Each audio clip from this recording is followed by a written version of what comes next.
আপনি নামাজ পড়েন, 5 ওয়াক্ত নামাজ পড়েন, শুধু 5 ওয়াক্ত নামাজে পড়েন না, জামাতের সাথে 5 ওয়াক্ত নামাজ পড়েন।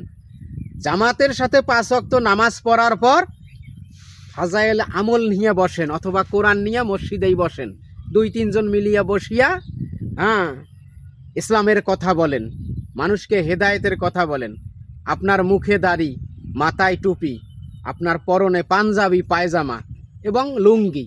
আমি কোনোদিন আপনাকে শার্ট পরতে দেখিনি, কোনোদিন আপনাকে গেঞ্জি পরতে দেখিনি। যে গেঞ্জিটা পরছেন সুন্নত মোতাবেক। আপনি মানুষকে হেদায়েতের কথা বলেন। আপনি এক সময় ইমামও ছিলেন, কিন্তু ওই যে 4% জায়গা, ওই যে 4% জায়গা যে আপনি উপদেশ দেন মানুষকে, মানুষের হক মারা যাবেন না, মানুষের হক মারলে আল্লাহ তাকে ক্ষমা করবে না। কিন্তু আপনি তো মানুষের হক একদম সেই কবে থেকে যে খাইতেছেন তার তো ঠিক নাই।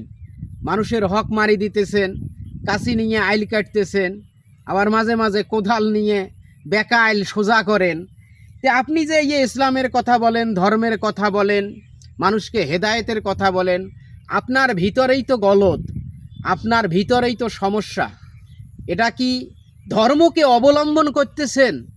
ধর্মকে ঢাল স্বরূপে ব্যবহার করতেছেন? ধর্মকে ঢাল স্বরূপে ব্যবহার করে আপনি এই অপকর্মগুলো করতেছেন, যাতে মানুষ বুঝতে না পারে যে আমি আইলকাটা, আমি মানুষের হক মারি দিতেছি, প্রত্যেক দিনে কাশি নিয়ে জমির আইলের ঘাস কাটি দিতেছি, যাতে জমির ওয়াগুলা বা বেসনগুলা একটু আলো বাতাস পেয়ে বড় হয়ে ওঠে। দেখেন, বর্তমান যুগ টেকনোলজির যুগ, মানুষ কিন্তু মানুষের ধান্দাবাজি বোঝে। চোখ দেখলে মানুষের অন্তরের খবর মানুষ বলতে পারে। অতএব ধর্ম ব্যবসা বাদ দেন, অপকর্ম করেন প্রকাশ্যে করেন, কিন্তু ধর্মকে ঢাল হিসাবে ব্যবহার করবেন না। টুপি দাড়ি পাঞ্জাবি পরে ধর্মকে পুঁজি করবেন না। ধার্মিকেরা কখনো এরকম কাজ করে না। যারা চোর বাটপার, যারা প্রতারক, তারাই ইসলামের লেবাস পরে ইসলামের কথা বলে এই রকম প্রতারণা করে। অতএব সাধু সাবধান, আপনার কাছে যে যেটুকু পায় আপনি বুঝিয়ে দেন। আপনার যদি অংশ বেশি থাকে তাহলে আপনার সারি দিতে সমস্যা কোথায়? আপনার 3 বিঘা জমি আছে, সেখানে যদি 3 বিঘা 10 কাঠা থাকে, তে আপনার ওই 10 কাঠা সারি দিতে সমস্যাটা কোথায়? আমি তো এটাই বুঝি না। যুক্তি দেন, বাপদাদায় যা খায়া গেছে, বাপদাদার আমল থেকে খাইতেছি, এখন কেমন করি সারি দেই?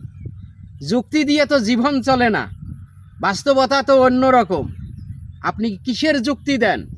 যুক্তি তো দেবে শয়তানে। শয়তান যখন কোনো কাজে পায় না, তখন এই শয়তান যুক্তি উপস্থাপন করে। আপনি তো শয়তানের থেকে কোনো অংশে কম নন, আপনি তো শয়তানেরও ভাই। বলা চলে এক ধরনের শয়তানের সবচাইতে পূর্বপুরুষ হচ্ছেন আপনি। না হলে তো আপনি যুক্তি দেন না যে বাপদাদায় খায়া গেছে আমিও খায়া যাব, ওটা চলবে না।